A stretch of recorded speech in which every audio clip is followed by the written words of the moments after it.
हो सकती है। यही मेरा विजन है और इसी दिशा में मैं काम करूंगा। ये राउंड चल रहा था, हम जनता के बीच से सवाल लेने वाले थे। सवाल एक साथ दो आ गए थे। एक सवाल था शिक्षा को लेकर के और उसी में एक सवाल आ गया था कि 14 नंबर वार्ड डूबा हुआ है। हमने 5 प्रत्याशियों से जो है सवाल का जवाब ले लिया है। एक प्रत्याशी प्रकाश लाल जी से इसका जवाब लेते हैं कि उनका क्या जो है मास्टर प्लान है इसको लेकर के, कि ड्रेनेज सिस्टम किस तरह का वो बनाएंगे, ये सुनते हैं और फिर आएंगे पब्लिक के बीच में एक सवाल लेंगे।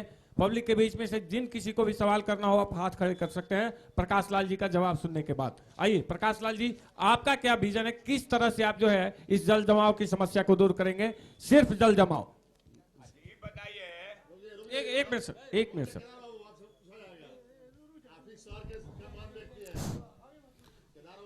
मैं केदार भैया को प्रणाम करता हूं, अभिभावक हैं। जल जमाव, हाँ, सबका साथ, सबका विकास, सबका विश्वास एवं सबके प्रयास से गोपालगंज के ही इंजीनियर जो दिल्ली, नोएडा, गुड़गांव में रहते हैं, उनका प्लानिंग विजन लेकर मैं गोपालगंज शहर को, चूंकि हम लोग देखते हैं टीवी पे कि गुड़गांव में कैसा बना है, जयपुर में कैसा बना है, नोएडा में कैसा बना है, चंडीगढ़ में कैसा बना है, गोपालगंज का ही इंजीनियर है जो प्लानिंग हमको दिया है, बैठ के दिया है कि बंजारी मोड़ का जो हम लोग का ward number 1, ward number 4, ward number 5, ward number 3, ward number 2, ward number 7, ward number 8, जो कैथवलिया बिस्कोमान देवेंद्र बाबू हमारे अभिभावक हैं हजियापुर कैथवलिया, उनके यहाँ से जो छाड़ी नदी निकलते हुए गोपालगंज वार्ड 10, 11, 26 वार्ड 27, 23 को जो कनेक्ट करते हुए गोपालगंज के लिए बहुत बड़ी जल समस्या का निदान हो सकता है छाड़ी नदी, जिसको अगर हमारी जो एक 35 से 30 करोड़ रुपया जो आता है,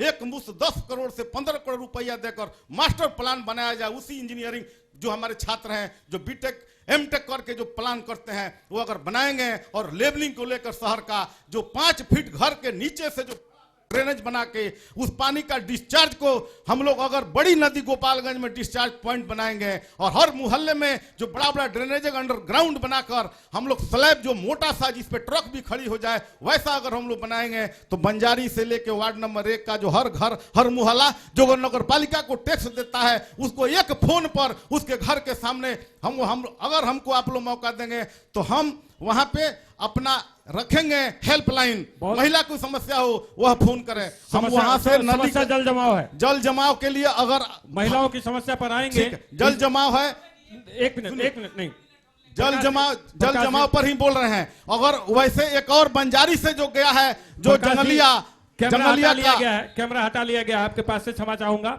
आइए केदार बाबू, वरिष्ठ नागरिक, एक प्रश्न आपकी तरफ से, क्या कुछ? देखिए, कहने का मतलब ये है जितने पार्षद लोग हैं वो लोग 25% गलती करते हैं तो 75 जनता करती है। जैसे मानते हैं कि पैसा लेकर वोट देता है, वो समझता है कि हम पैसा दिए हैं, खर्चा किए हैं, तब 12 के मसाला से बनाएंगे। टूटबे करेगा नाला, टूटबे करेगा रोड, टूटेगा नहीं। सबसे जनता है गलत, जो सही जनता हो जाए तो पहले करेंगे। जनता पर आरोप लगाया गया बिकने का।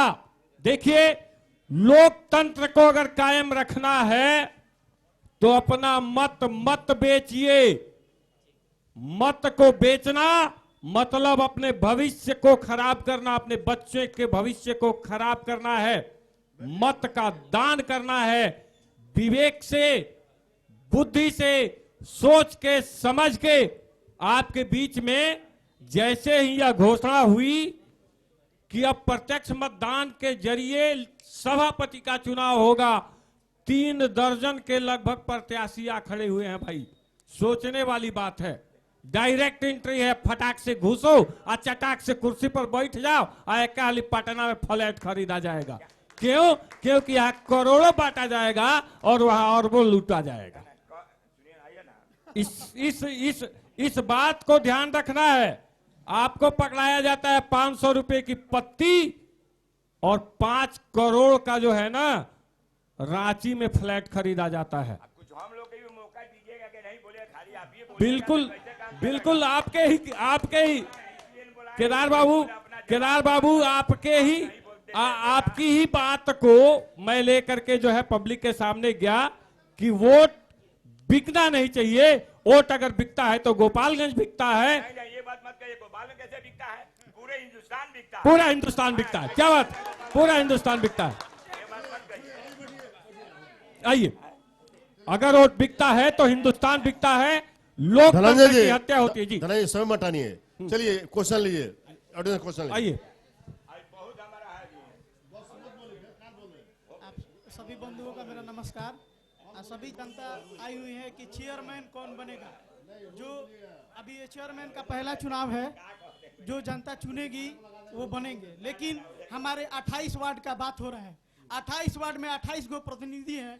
हम हर अलग अलग वार्डों से आए हैं। हम अपना शुरू से वार्ड ही अच्छा चुनेंगे तो हमारा अध्यक्ष भी अच्छा होगा। इसलिए आप सभी से निवेदन है कि जो भी चुने, पढ़ा लिखा आदमी चुने और काम करने वाला आदमी चुने। इस बार आपको चुनना है अध्यक्ष, इस बार आपको चुनना है, पार्षद नहीं इस चुनेंगे। बार हम लोगों को चुनना है। हम लोग इसके पहले वार्ड को चुने, वो लोग किसको चुना वो अलग बात है। इस बार हम लोग को मिलजुल के ऐसा आदमी को चुनना है कि जो काम करे। जो प्रचार मत कीजिए, आगे चलिए।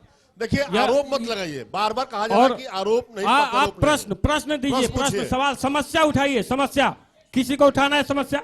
हाँ आइए, जो लोग आए हुए हैं 5, सुनिए, जो मेरे सामने 6 लोग खड़ा है उनसे सवाल कीजिए। हाँ, हम और मैं और अमृतेश आशुतोष वार्ड नंबर 22 से हाँ, आपसे हाँ, समस्या यह है हमारा कि जल जमाव और बाकी सारी समस्याएं अपने जगह पर है।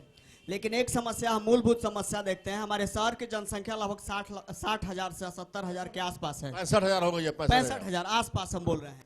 यहाँ मृत्यु के बाद किसी का भी अंतिम संस्कार के लिए कोई भी बढ़िया जगह नहीं है, एक नहर का पटरी छोड़कर। मरना एक सबसे सत्य। आप पूछिए ना इन लोगों से कि आप जीतिए तो इसके कहां लिए आप बनवाइएगा। कौन सी व्यवस्था कर रहे हैं कि जो भी हमारे मृतक हैं उसका ससम्मान अंतिम विदाई हो सके। बस लीजिए। यहाँ पर हमारे एक शिक्षक हैं जो कि अभी तक 100 से अधिक, नवीन श्रीवास्तव सर, 100 से अधिक मृतकों को अंतिम संस्कार कर चुके हैं, मोर देन। तो आप लोगों से यह सवाल है, जो भी सभापति हैं। बहुत बहुत धन्यवाद। आपका सवाल बहुत ही सुंदर। और अगर आपने सुना होगा, ये सारे प्रत्याशी यहाँ पे हैं। इस बात को लेकर के सत्येंद्र पटेल जी ने कहा था कि अगर मुझे मौका मिलता है तो मैं जो है प्रत्येक वार्ड में 14 गृह की व्यवस्था कराऊंगा। ये तो इन्होंने कहा था। ये भी प्रश्न है, और कुछ प्रश्न लेते हैं, फिर आएंगे अपने प्रत्याशियों के पास। किसी के पास और कोई प्रश्न है? आपके पास है, आप यहाँ आइए। प्रश्न शॉर्ट कीजिए, इनसे पूछिए। मैं सभी सभा प्रत्याशियों के पर्चा में देखा हूँ, रैन बसेरा को लेकर कोई मुद्दा नहीं है। आप सब अपना इस पे प्रकाश डालें। रैन बसेरा, देखिए आप घबराए नहीं, हम एक एक करके प्रश्न ले लेते हैं। एक प्रश्न है 100 गृह, एक प्रश्न है रैन बसेरा, और सवाल लेते हैं। इसको समीक्षक महोदय नोट करेंगे। एक एक मुद्दा हमारे सामने आ रहा है। रैन बसेरा आ गया, 100 गृह आ गया, और किसी के पास कोई समस्या? जी हाँ, बताएं। सबसे पहले जितने भी प्रत्याशी यहाँ पे खड़े हैं उनसे कुछ मूलभूत सुविधा समस्याएं हैं जो धरातल पर, जिसमें सबसे पहले जाम और सड़क की। तो ये अपने अपने विजन बता रहे हैं, तो उस विजन पर हम लोग किस उम्मीद से जनता इनको वोट करे कि यह जो कह रहे हैं वास्तव में वह सही होगा। क्योंकि हम लोग इससे पीड़ित हैं। पहले भी प्रत्याशी कहते थे, हम लोग वोट दिए हैं, वह अपने पर खड़े नहीं उतरे हैं। चाहे बहुत प्रत्याशी होंगे, वार्ड के हों या चेयरमैन हो, तो इसमें ये लोग कैसे हम लोग इन पर उम्मीद करें कि हाँ आपको वोट देंगे तो आप वास्तव में यह काम करके दिखाइएगा। पहली बात सुनिए, प्रत्याशी नहीं बोलेंगे, मैं आपको दे रहा हूं।